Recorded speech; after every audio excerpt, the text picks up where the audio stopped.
carvlog. Allez, on va redémarrer la petite. Ah. Et on y va.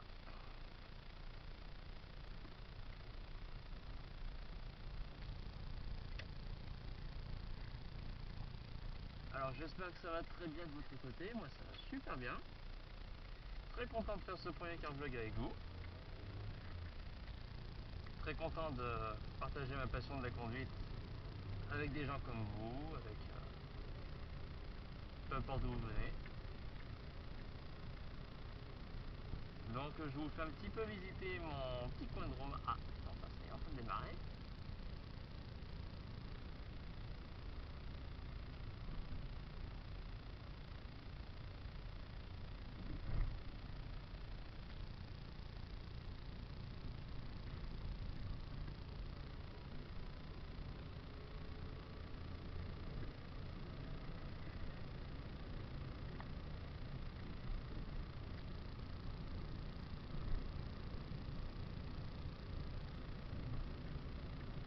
Alors aujourd'hui on est le 3 décembre 2016, donc il reste encore, si je me trompe pas, 23 jours avant que le Père Noël ne passe, donc wouhou, c'est super. Alors je sais pas ce que vous ferez pour les fêtes, si j'ai un prévu pour les fêtes et que j'ai pas de prévu pour vous, j'espère que le carvlog que je fais vous suffira, donc déjà ce sera une valeur sûre.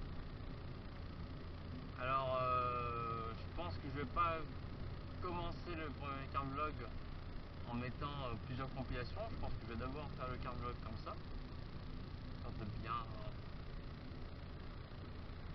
Et puis après, si je fais d'autres vidéos entre temps, je ferai le carvlog en fonction. Donc là j'espère que j'ai incliné la caméra comme il faut pour que vous voyez un peu ce que je vois côté route,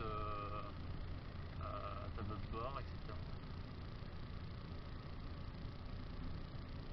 Donc pour ceux qui se demandent ce que c'est comme voiture, certains s'en seront doutés, c'est une Clio 1, moteur 1,4 litre, 80 chevaux, donc elle est quand même bien puissante pour une première voiture.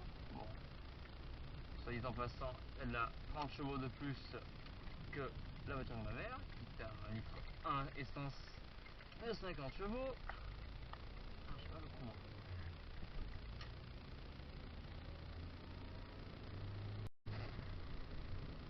Et donc là, on va passer dans mon petit village d'Alexandre. Regardez ça, il est pétus. Par contre, ça là-bas, l'église, franchement, c'est super beau. L'église, tout ça.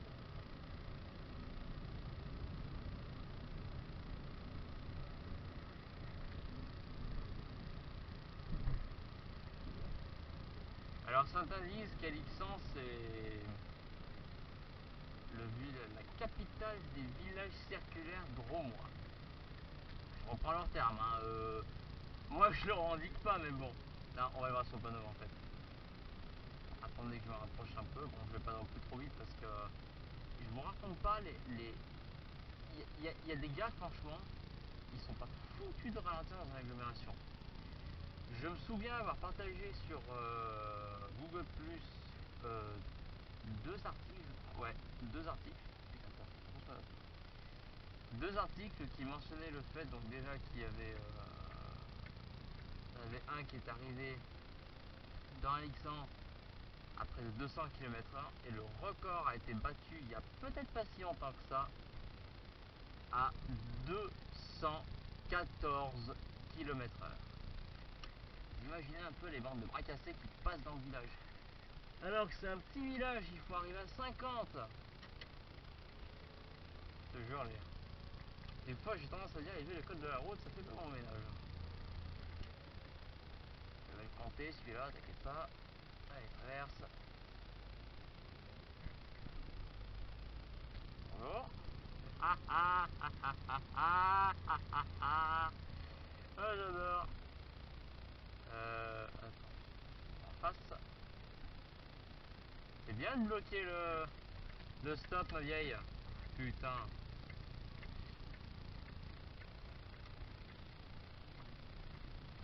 Ah oui, c'est vrai que c'est le Téléthon.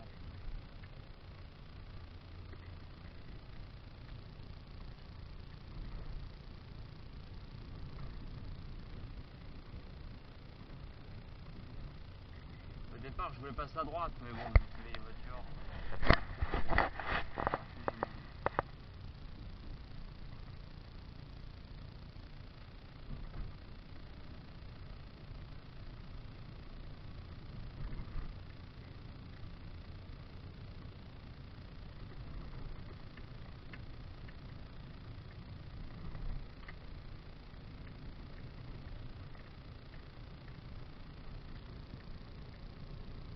Donc là, on est encore dans l'X100. Enfin, tous. Là où je passe, là, c'est encore sur l'X100. Plus loin, puisque je pouvais aller un petit peu plus vite aussi. Donc je suis allé un peu plus vers le nord de la Drôme, je suis allé un peu en montagne, j'ai fait un peu plus de kilomètres avec le scooter. Et maintenant, mes petits gars, que j'ai la voiture, mais nom de Dieu de merde, je peux aller un peu plus loin. Bon, évidemment, je vais pas aller trop loin non plus, ou alors je vous le dis, mais bon. Mais franchement, c'est surtout grâce à Aurélie et Emmanuel que j'ai pu franchir ce cap.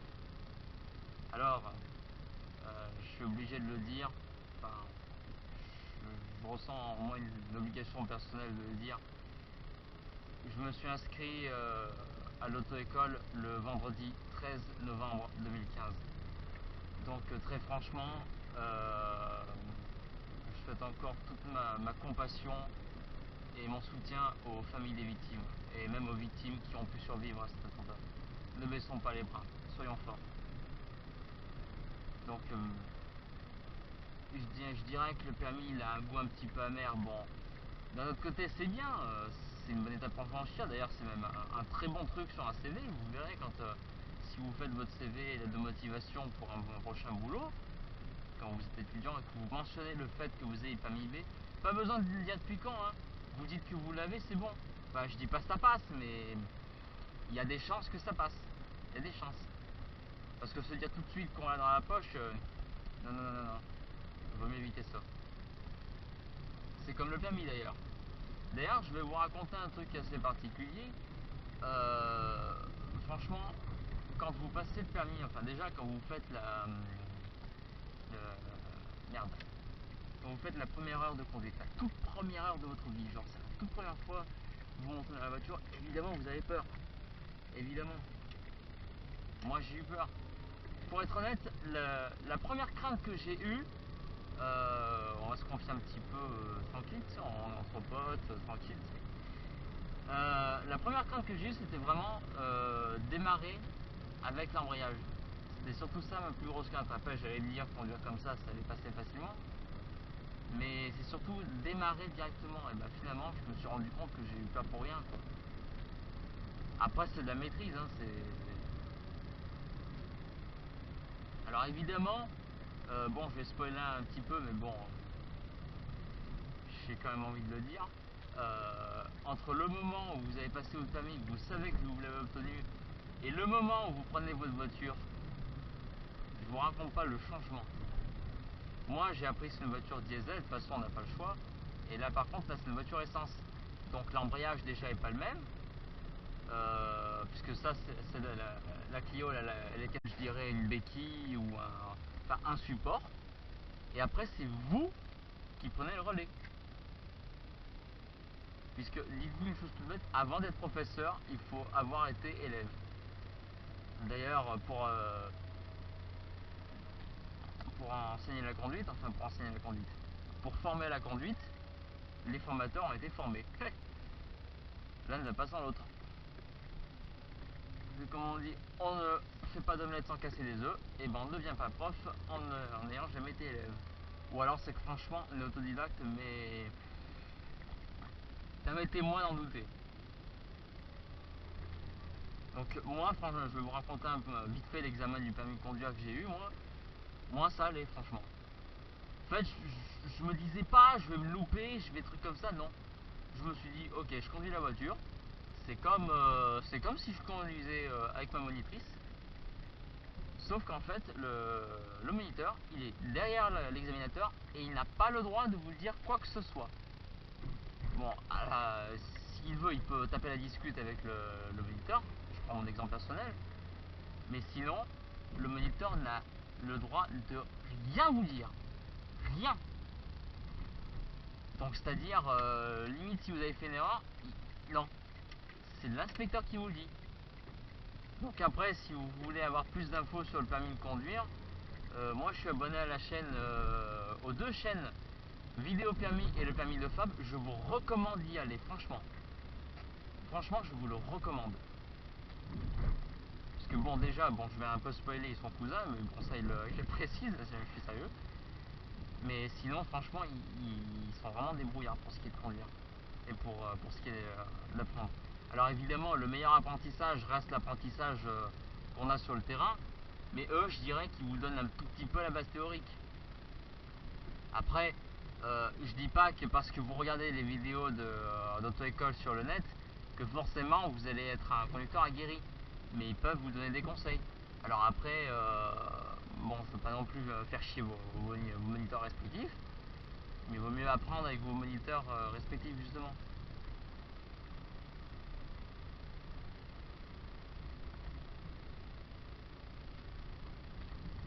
Mais sinon, ouais, si vraiment vous passez votre permis de conduire, dites-vous, c'est une heure de conduite. Enfin, c'est une leçon de conduite. Enfin, c'est plus trop une leçon, puisque là, c'est vraiment l'examen de passage. Mais ça dure 30 minutes. Ça dure 30 minutes, durant lesquelles vous devez aller là où votre moniteur, votre inspecteur vous dit d'aller. Vous devez effectuer les manœuvres qu'il vous dit.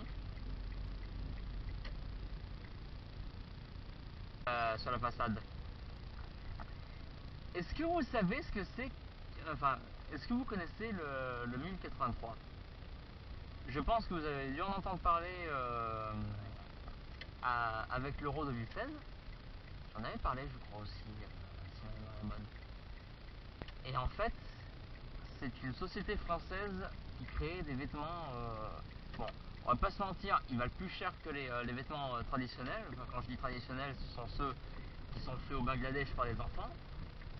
Je le dis un peu vulgairement, mais c'est comme ça que ça se passe. Hop là, comme au Québec. Hop là, merci, au revoir. Et donc je reviens à ce que je disais sur 1083. Donc c'est une société française, dromoise même. Dromois, superbe. Et en fait, ils font des vêtements. Alors je sais pas en quoi ils les font, mais en tout cas ça n'utilise pas les produits chimiques qu'on utilise au Bangladesh et dans tous ces pays défavorisés. Alors, bien évidemment, puisqu'on utilise des machins. Donc, putain, oh, j'ai failli pas l'avoir celle-là. Et la deuxième non plus.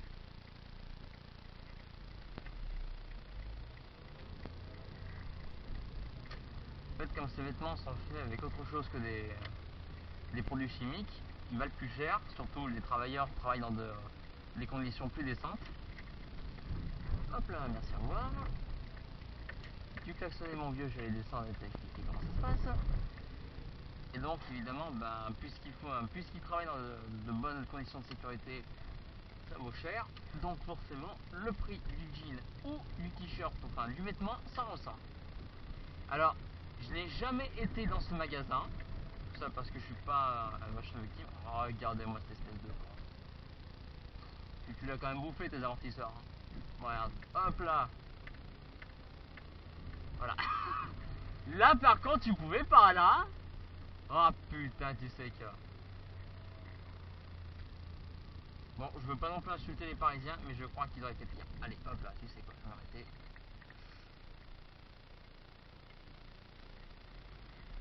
Il avait pas envie de dire merci parce qu'il y avait la caméra. Ou peut-être il se dit, ouais, j'ai une putain de bagnole, alors je m'en fous des autres. Vous verrez, de toute façon, c'est souvent comme ça. Hein. Hop, je vérifie bien. Vous verrez, franchement, il y a des gens, ils doivent sans doute se dire, vu que j'ai une grosse bagnole, merde. C'est dangereux ce que je fais là. Voilà. Hop. Voilà, je voulais faire ça tout à l'heure. Mais je me suis dit, non, je vais pas le faire avec la bouteille à la main.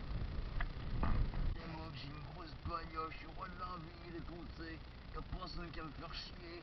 Ah bon, je fais un peu. Merci, clignotant. Oh, s'il te plaît, je t'aide avec la caméra.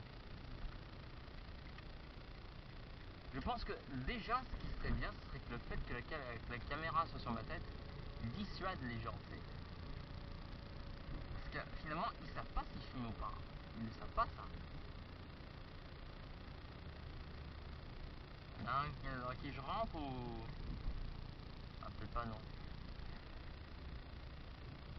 Ah, ils doivent se connaître. J'avais entendu l'autre derrière moi qui klaxonnait, je me suis dit, il veut quoi lui? Et c'était. Klaxonner à ceux qui connaissaient. Au témoin d'un autre, on est déjà passé dans cette fois, il me semble. Ça va bien, hein. C'est qui toi? Une asiatique. Alors, vous verrez, franchement, sur Google+, je suis très fan des Chinois. Vous me direz, mon téléphone est une marque chinoise, alors fais pas chez le monde. Et c'est ça le paradoxe, hein. Genre, je dirais presque que parmi tous les nazis qui ont existé sur Terre, mais tous, que ce soit les nazis d'il y a 70 ans ou ceux d'aujourd'hui, m'étonnerait pas qu'il y en ait quelques-uns qui aient des origines étrangères. Quand j'entends Marine Le Pen dire dehors les étrangers, ou même quand j'entends ce putain de Jean-Marie Le Pen dire dehors les étrangers, vérifie déjà ta généalogie, après on verra. Je pense qu'en fait ce sont des gens, tu sais, ils ont retenu de leurs ancêtres que des Français, mais ils sont pas allés plus loin que le reste. Et moi je pense, très honnêtement, que les plus gros nazis sont ceux qui ont le plus de souches étrangères. Moi j'aime bien jouer sur l'insolite et le paradoxe. Ce sont mes deux trucs préférés.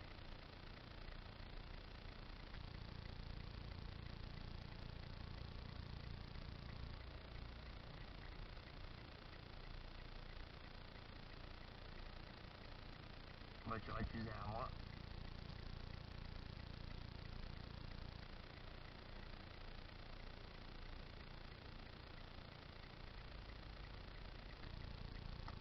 Alors je parle à mes petits amis québécois, c'est... Est-ce que vous connaissez les voiturettes? C'est une question sérieuse que je vous demande. Voiturettes, je partagerai une vidéo sur le blog québécois de Google+. Peut-être dans quelques jours, on verra.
Non plus.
80 minimum, t'es à 70. Moi les vieux, le code de la route, franchement, c'est une grande histoire d'amour. Hein. Allez, je vais le dépasser, comme ça au moins il sera content.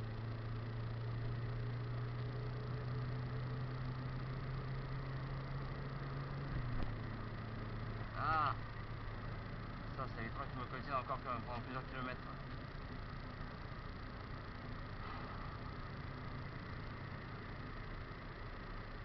Ça dépassement à ça con. Radar est de l'autre côté, hein. C'est vrai que la portion sur laquelle je roule, il n'y a pas de radar. Donc limite s'il y en a un qui a envie d'aller à 140 ou à 160, là franchement il pourra se faire plaisir. Hein.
Et voilà, on va revenir à la maison. Alors j'espère que ce petit premier cardvlog vous aura plu. Franchement, moi j'ai été très content de conduire avec vous. Et j'ai plus qu'une chose à vous dire, et bien c'est à très bientôt pour de nouvelles vidéos. Salut tout le monde!